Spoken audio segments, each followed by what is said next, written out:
Hello friends, welcome to home fit zone. இன்றைக்கி இந்த வீடியோவில் ஒரு நல்ல டிஃப்ரெண்ட்டான பிரேக்ஃபாஸ்ட் ரெசிபி, ஒரு நல்ல ஸ்நாக்ஸ் ரெசிபின்னு கூட சொல்லலாம். கண்டிப்பாக இது கிட்ஸுக்கு ரொம்ப பிடிச்ச ஒரு ரெசிபியாக இருக்கும். இதை செய்கிறதுக்கு ஒரு பேன் சூடு பண்ணிவிட்டு ஒரு கப் அளவுக்கு தண்ணி சேர்த்துக்கோங்க. தண்ணி நல்லா சூடாகி வரட்டும். இப்போ இதில் ஒரு கப் அளவுக்கு பச்சரிசி மாவு சேர்த்துக்கோங்க. கைவிடாமல் நல்லா கிளறி விட்டுக்கோங்க. மாவு கட்டி பிடிக்காமல் நல்லா சாஃப்டாக இருக்கிற மாதிரி கிளறணும்.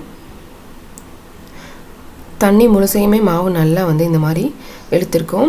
இந்த மாதிரி நல்லா கெட்டியானதும் இதில் கொஞ்சமாக உப்பு, அரை டீஸ்பூன் அளவுக்கு எண்ணெய் சேர்த்துட்டு நல்லா கலந்து விட்டுக்கோங்க. ஒரு தடவை நல்லா எல்லா பக்கமும் படுற மாதிரி கலந்துட்டு ஸ்டவ் ஆஃப் பண்ணிவிட்டு இதை வேறு ஒரு பவுலில் மாற்றிடலாம். கை பொறுக்கிற அளவுக்கு சூடு இருக்கிற அளவுக்கு ஆறட்டும். இப்போ இதை நல்லா பிசைஞ்சு எடுத்துக்கோங்க. இந்த மாதிரி சாஃப்டான மாவாக வரும். இதிலேருந்து சின்ன சின்ன உருண்டைகளாக நம்ம பிரித்து எடுத்து உருட்டி எடுத்துக்கலாம். இதை இந்த மாதிரி ரவுண்ட் ஷேப்பில் உருட்டிட்டு நடுவில் இந்த மாதிரி அமுத்தி எடுத்துட்டிங்கன்னா இந்த ஷேப்பில் செஞ்சு எடுத்துக்கோங்க.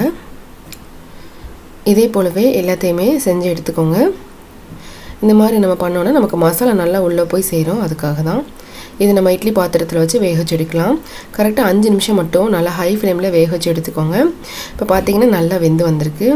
இதை வேறு ஒரு பாத்திரத்தில் மாற்றிடலாம். இப்போ இதை செய்கிறதுக்கு ஒரு மிக்ஸி ஜாரில் அரை கப் அளவுக்கு தேங்காய், ஒரு டீஸ்பூன் அளவுக்கு சீரகம், 3 சின்ன வெங்காயம், 2 பச்சை மிளகாய் சேர்த்துட்டு தண்ணி எதுவுமே சேர்க்க வேண்டாம், நல்லா இது போல் அரைச்சி எடுத்துகிட்டு வந்துடுங்க.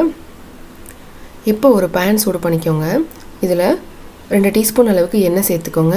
எண்ணெய் நல்லா சூடானதும் அரை டீஸ்பூன் கடுகு நல்லா பொரிஞ்சு வந்ததும் ஒரு 1/4 டீஸ்பூன் மட்டும் சீரகம் சேர்த்துட்டு கொஞ்சம் கருவேப்பிலை கூட சேர்த்துக்கோங்க.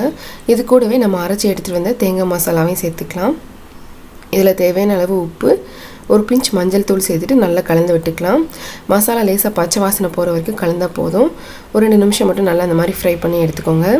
இந்த மாதிரி நல்லா உதிரியாக வரணும். இப்போ இது கூட நம்ம வேக வச்சு எடுத்துகிட்டு வந்தால் மாவு உருண்டை எல்லாத்தையுமே சேர்த்துக்கலாம். இது நல்லா கலந்து விட்டுக்கோங்க. மசாலா நல்லா எல்லா பக்கமும் படுற மாதிரி கலந்து விடணும்.